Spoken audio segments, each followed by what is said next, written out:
السلام عليكم، ازيكم عاملين ايه؟ يا رب تكونوا جميعا بخير. زي النهارده ان شاء الله نكون كده يا رب بنصوم رمضان. اللهم بلغنا رمضان غير فاقدين ولا مفقودين يا رب العالمين. كل سنه وانتم طيبين. النهارده هعمل معاكم محشي الفلاحي على اصوله بخلطه رهيبه وطعم بجد تحفه. والخلطه بتاعتي ليها شويه تكات. انا عارفه طبعا كلنا اساتذه في المحشي، ولكن كل واحده فينا ليها كده تكه بتميزها عن التانية. شايفين الجمال ما شاء الله. وتسوية المحشي النهاردة مختلفة، هنسويه على الكانون. بجد طعمه بيبقى مختلف جدا عن المحشي اللي احنا بنعمله العادي. طعمه وريحة رهيبة. يلا بينا نشوف الخلطة بتاعتي بعملها ازاي. اول حاجة، المحشي بيحب الإدام او الزيت بيكون كتير، يعني الزيت او السمنة يكون كتير.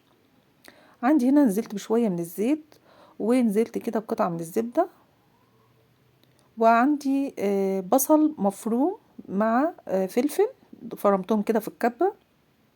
طبعا لو حابة ان انت تعملي بالسمنة البلدي، يعني يكون عندك سمنة بلدي، طبعا الطعم بيبقى احلى واحلى. هبتدي اشوح بقى الخلطة بتاعتي كده.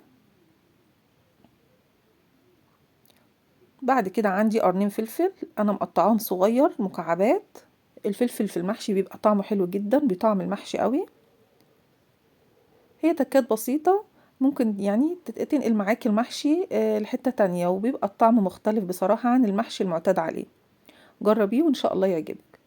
اول ما يبتدي يصفر معايا كده، هنزل بالبهارات. انا بحب احط البهارات في الاول علشان يعني الزيوت بتاعتها تطلع كده والريحة بتاعتها تكون اقوى. عندي هنا فلفل اسمر، عندي 7 بهارات، رشة من البابريكا، وعندي هنا رشة من القرفة والكزبرة الناشفة. القرفة برضو من التكات اللي بتخلي المحشي طعمه حلو ومميز. هقلب بقى المكونات دي مع بعضها كده، وشمي بقى الريحة ما شاء الله. بعد كده عندي معلقتين من صلصة الطماطم، بتدي تقل كده للتسبيكة، وبتخلي لون التسبيكة بتاعك يكون برضو مميز. بعد كده عندي كيلو من الطماطم انا ضربتها في الخلاط وما بعصرهاش. طبعا بتحبي تعصريها دي ترجع لك، ولكن بتدي تقل كده للتسبيكة وبتخلي لونها احلى. على ما المحشي بقى تسبيكة المحشي بقى تتسبك كده وتبقى تمام، نسلق الكرنب مع بعض. طبعا بما اننا في موسم الشتاء، فاحلى كرنب هو كرنب الشتاء. في العموم هو احلى خضار بيبقى خضار الشتاء. يعني حتى لو انت حابه ان انت تخزني كرنب، يبقى خزني كرنب الشتاء. ما شاء الله بيبقى حلو قوي، طعمه مسكر كده وجميل. هو اي حاجه كده في موسم الشتاء ما شاء الله بتبقى يعني جميله جدا. حتى احلى خضار بيبقى خضار في الشتاء، يعني البسله، القلقاس، الحاجات اللي هي الحلوة اللي احنا اتربينا عليها دي بتبقى احلى خضار، بيبقى خضار الشتاء بجد. ما شاء الله شايفين الورقة عاملة ازاي، والكرنب ما شاء الله بيبقى مسكر كده، وطعمه سبحان الله بيبقى مختلف جدا عن كرنب الصيف اللي هو كرنب البطة ده.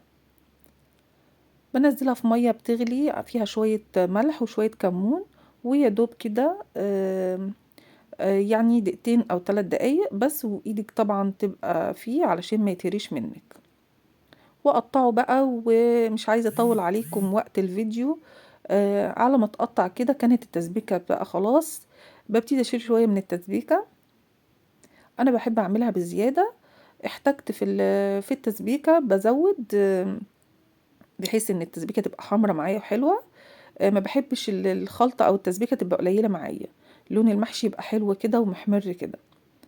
احتجت تمام، ما احتجتش خلاص بشيلهم بقى لاي يوم تاني يعني. بعد كده عندي هنا كزبرة وعندي شبت. انا ما بحبش استخدم البقدونس. وبقى عندي فصين من التوم. برضو دي تكة في المحشي، جربي تحطي التوم وهو ني مش متشوح، بيفرق جدا في الطعم. بعد كده عندي رز مغسول ومتصفي كويس جدا. كمية الرز طبعا على حسب الكمية اللي انت هتعمليها. هقلبها كويس، والخلطة بتاعتي كده جاهزة. كل ده على نار هادية، وخلاص كده الخلطة بتاعتي جاهزة. شايفين ما شاء الله لونها جميل جدا، بحب احط شوية من الزيت على وش الخلطة بعد ما بخلص، بتخلي الرز بتاعك مفرفر كده وما يعجنش معاكي، و بتخليه واحدة بوحدتها كده، مبقاش معجن ابدا. وهنا بقى الكانون بتاعنا كان خلاص اتعمل، والمحشي بيتشرب، وبقى بنحط كده على الوش شوية من القشطة. عايزة اقول لكم برضو القشطة على الوش دي بتدي طعم رهيب ما شاء الله. كانت ريحته طعمه جميل جدا. طبعا ده خير البلد بقى يعني. عايزه اقول لكم هنا بيبقى موجود في المدينه برضو قشطه وكل حاجه، ولكن هناك الحاجات بتبقى مميزه، طعمها بيبقى حاجه بجد يعني. سبحان الله، يعني الحاجه اللي بتبقى جايه من البلد غير اللي هنا في المدينه خالص. هغطي بقى كده عليها لحد ما الزبده او القشطه دي بقى تنزل كده على المحشي كله ما شاء الله.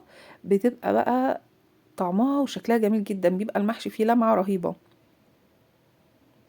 طبعا احنا كنا عاملين الكانون في الغيط جنب البيت، وكنا قاعدين بقى ومستنيين. مش عايزه اقول لكم الريحه بقى يعني كانت قلبة الدنيا.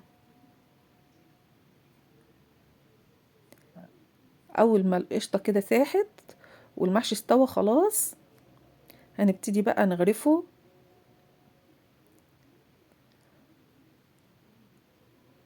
عايزه اقول لكم فكره الكانون ديت يعني من زمان جدا امي كانت بتعملها، وكان الاكل فعلا بيبقى مميز، ولكن انا اول مره بصراحه اجربها في المحشي. كنا بنعملها ساعات في اكلات تانية يعني. وبمناسبة الدنيا بقت غالية دلوقتي والغاز غالي والأنبوبة غالية، جربوا تعملوا الأكل على القانون. يبقى موفر معاكم جدا، الطعم طبعا مختلف كمان يعني. أكتر من إنه توفير، الطعم مختلف ما شاء الله. شايفين الجمال؟ اللهم بارك. من أحلى المرات بجد اللي أكلت فيها محشي في حياتي. شايفين؟ وبقى أحلى حاجة إن المحشي يكون كده فيه آخر سطرين كده في الحلة يكونوا يعني زي ما بيقولوا كده ملسوعين شوية أو شايطين شوية، وغالبا كده بنتخانق عليهم كلنا.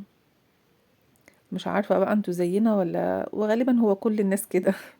المحشي اللي بيبقى في الآخر ده بيبقى كله بيتخانق عليه ما شاء الله. ابتدي بقى يغرفوا دلوقتي. أحلى حاجة في الجو الشتا ده والبرد ده هي حلة المحشي اللي على الكانون ما شاء الله. شايفين الجمال؟ كل صابع بصابع كده وما شاء الله. الزبدة بقى والقشطة مخلياه كده في لمعة جميلة جدا. وتفضلوا معانا، وبألف هنا للي كل. وكده خلص الفيديو بتاعنا، وأقول لكم مع السلامة.